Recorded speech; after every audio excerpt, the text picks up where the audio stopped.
All right, you probably could have heard me without the microphone. I do talk a little loud, but hello and welcome everyone. My name is Monique Andino and I'm the office manager at the DrStram Center for Integrative Medicine. I do recognize a couple faces out there.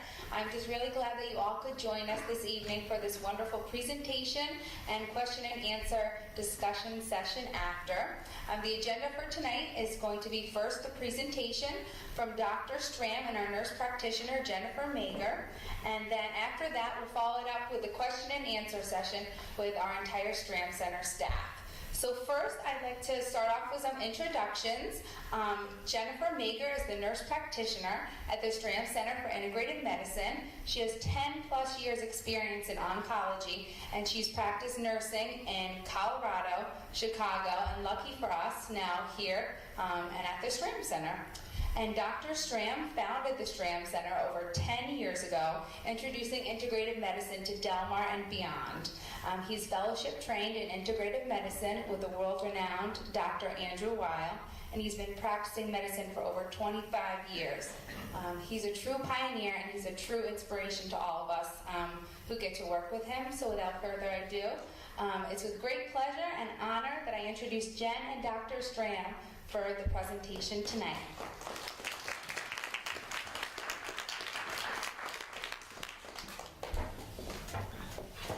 Welcome everyone.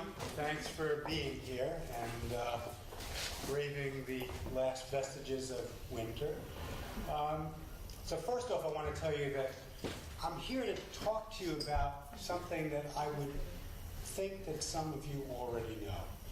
That some of what I'm going to say, you're going to look for little tidbits of information from any one of us. And this information, I do believe, is not going to be new, but it's just going to remind you of things that you already know and maybe have forgotten. All around the world, life expectancy in the developed countries are going up, but health expectancy is lagging way behind.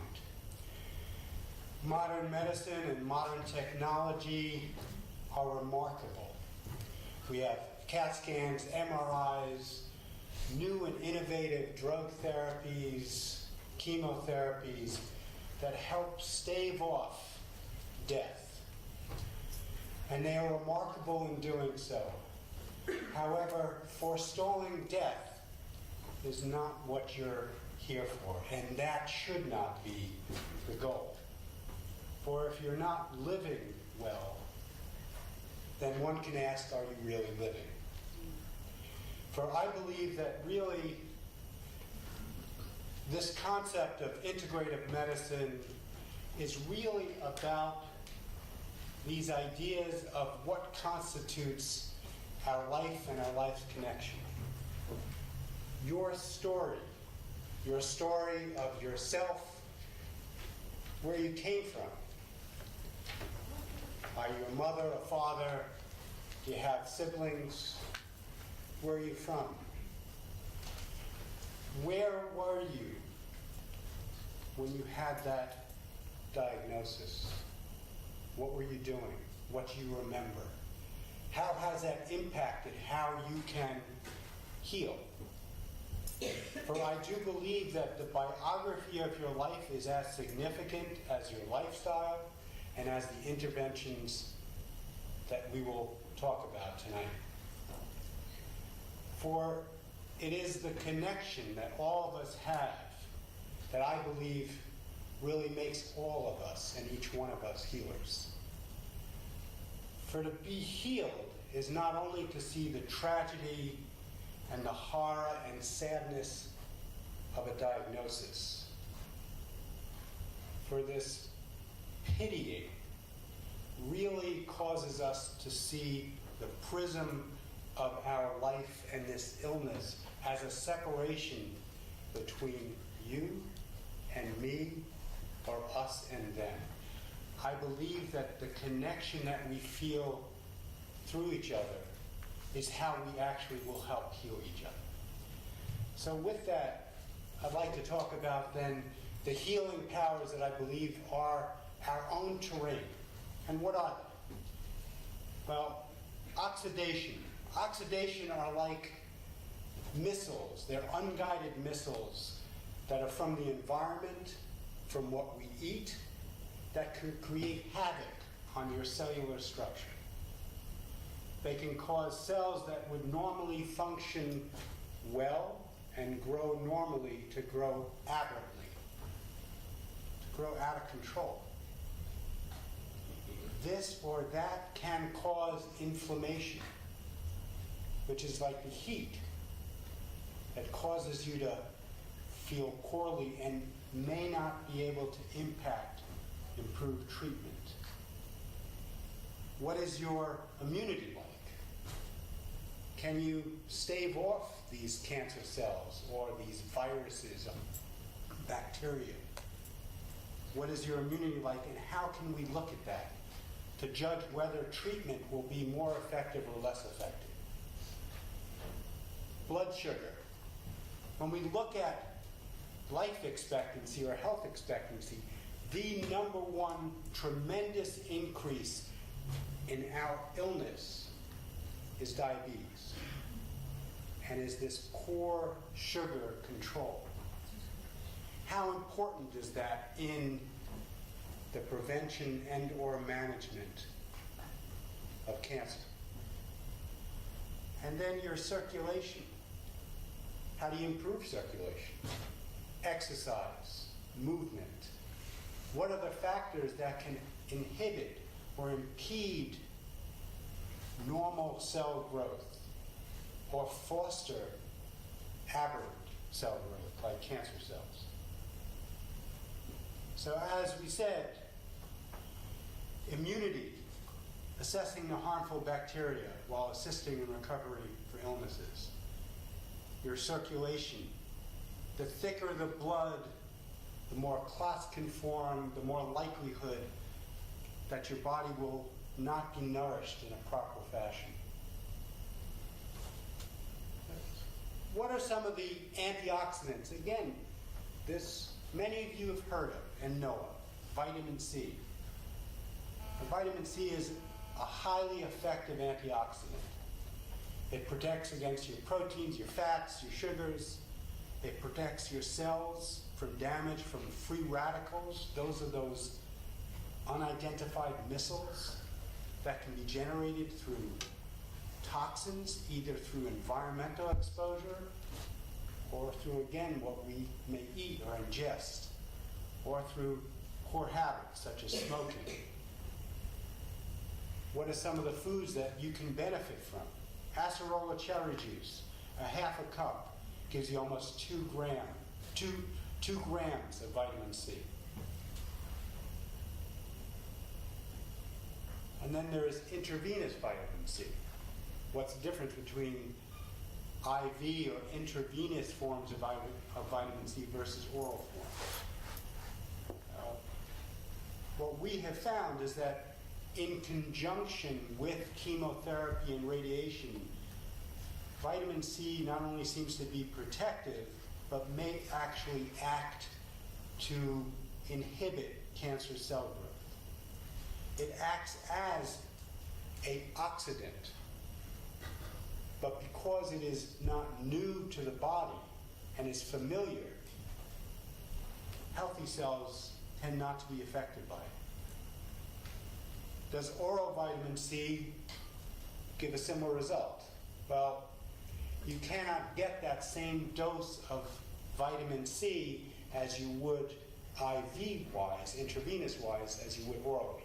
You get a significantly higher dose. The oral vitamin C really acts as an antioxidant, and the intravenous form acts as a pro-oxidant. When doing any of this, we do it in a judicious way so that we make sure that you are healthy to be able to receive IV vitamin C. One of that is that we check an enzyme that's called G6PD, and if that is of a normal value, then you can administer intravenous vitamin C. Another antioxidant is vitamin E. And vitamin E is kind of like the lightning rod. It acts as almost a free radical sink.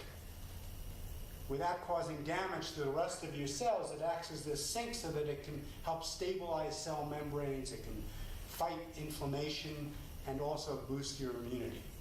Typically, foods in and of themselves are not adequate enough for what's necessary for intake of vitamin E. Sunflower seeds have one of the highest amounts, about 14 units, but typically the recommended dose is about 200 units per day. Coenzyme Q10, another really excellent antioxidant. It is the powerhouse that helps assist your cells. It facilitates in the transformation of fats and sugars into energy. Its benefits are in the high oxygen needing organs, such as the brain, the heart, kidneys, and muscles. It also, the body uses it as an antioxidant to prevent cell damage. And in chemotherapy, CoQ10 has been shown to be effective with some of the effects, the damaging effects of some of the agents that are used in chemotherapy, and specifically doxorubicin. What are some of the foods that you can get CoQ10 from? Again, pretty limited amounts from foods. Marinated herring, trout, sesame seeds, you can all get some, but mostly CoQ10 has to be taken as a supplement.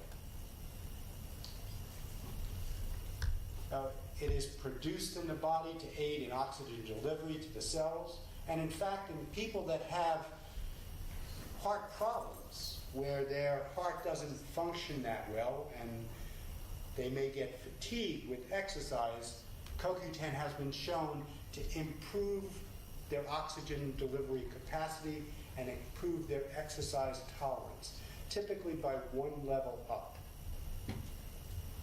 What we found is that if you check, and you can actually check CoQ10 levels, that as you age and in certain cancers, CoQ10 levels are low. And case studies have shown that in some metastatic cancers, like adenocarcinoma of the stomach and the breast, using doses of anywhere from 240 to upwards of close to 400 milligrams today can show a reversal or improvement in the metastatic process. Glutathione, one of the more remarkable substances that our body makes as a healing agent.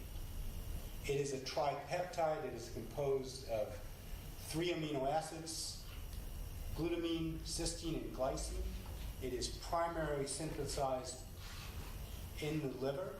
It's involved in DNA synthesis and repair. It helps to metabolize toxins that you can get from the environment or drugs that you're currently taking. As an ER doc, glutathione is one of the, we use it, in fact we use something called N-acetylcysteine, cysteine as being the component, to improve the liver in making glutathione to detoxify people that may have Tylenol overdoses. And it's highly effective. If you get it early enough, you can reverse any potential liver problems. It is an immune system elevator. It helps prevent oxidative cell damage. When administered for chemotherapy, it seems to reduce and prevent many of the toxic burdens caused by chemotherapy agents. It is an antioxidant, it is immunosupportive, and it is detoxifying. Now, I know some of you have been told by your oncologist and your radiation oncologist that avoid antioxidants. I want to tell you that there is at least equal research or more research showing that antioxidants improve side effects,